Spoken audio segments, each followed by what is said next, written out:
Carbohydrates ज्यादा खाने चाहिए as compare to simple carbohydrates, जिससे हम लोग कार्ब भी खा सकेंगे और लो कैलोरी भी डाइट लेते to be digested and again उसका कैलोरी। आज हम बात कर रहे हैं कार्बोहाइड्रेट्स की।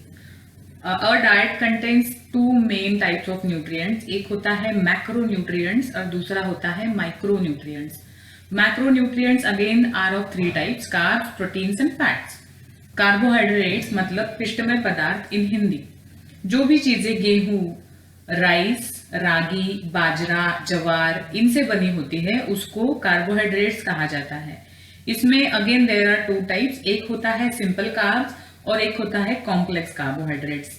सिंपल कार्बोहाइड्रेट्स में गेहूं की चीजें जैसे कि चपाती, रोटी, भाकरी, राइस ये सब आ जाता है। आलू, साबूदाना ये जो उपवास में खाया जाता है is also a simple carb. Complex carbohydrates में आ जाता है रागी, मखाना, बाजरा और राजगीरा, ये सब होते हैं कॉम्प्लेक्स कार्ब। अब ये दो डिवीजन क्यों इंपॉर्टेंट है? जिस किसी को डायबिटीज है, पीसीओडी है, जिसका वजन ऑलरेडी बढ़ा हुआ है या they are having tendency to gain weights easily, तो उनको कॉम्प्लेक्स कार्बोहाइड्रेट्स ज्यादा खाने चाहिए as compare to simple carbs. Carbohydrates are the main portions of the Indian diet and they are the main energy giving foods. इसकी वजह से अगर हम कार्बोहाइड्रेट्स नहीं खा रहे हैं या किसी वजह से we are cutting on our carb portion, तो एनर्जी लेवल लो लगना, लेथार्जिक फीलिंग होना, कुछ भी करने की इच्छा नहीं होना, दिन भर ड्राउजीनेस लगना, ये चीजें जरूर फील हो सकती हैं। तो इसलिए ये डिविजन्स कॉम्प्लेक्स कार्ब्स और सिंपल कार्ब्स ज्यादा इंपॉर्टेंट है।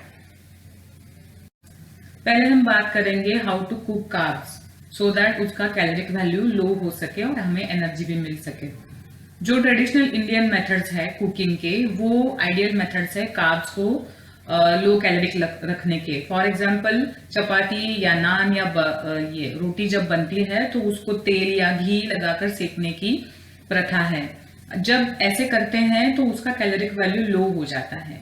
दूसरी बात, जब राइस पकाते हैं तो उसको ओपन वेसल में कुक करने की प्रथा भारत में है। तो जब ऐसे करते हैं तो उसको ऑक्सीजन ज्यादा मिल पाता है राइस को, और उसका पानी जब निथार कर निकालते हैं तो उसका कैलोरिक वैल्यू अपने आप लो हो जाता है।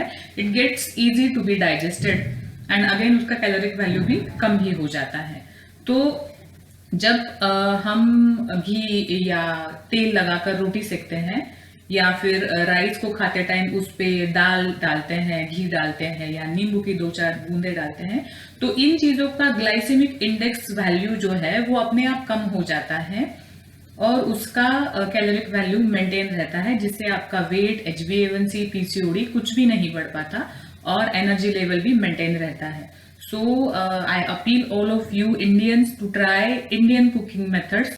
जब भी आइडियल डाइट की बात चलती है तो वी ऑलवेज लिसन कि हमें कार्ब्स कम खाने चाहिए या नहीं खाने चाहिए, लेकिन it is not possible to survive without taking carbs for longer time. So आपका डाइट ऐसे होना चाहिए जो आप डे टू डे रूटीन में फॉलो कर सको और ज्यादा दिन तक आप उस चीज को अपने लिए यूज कर सको।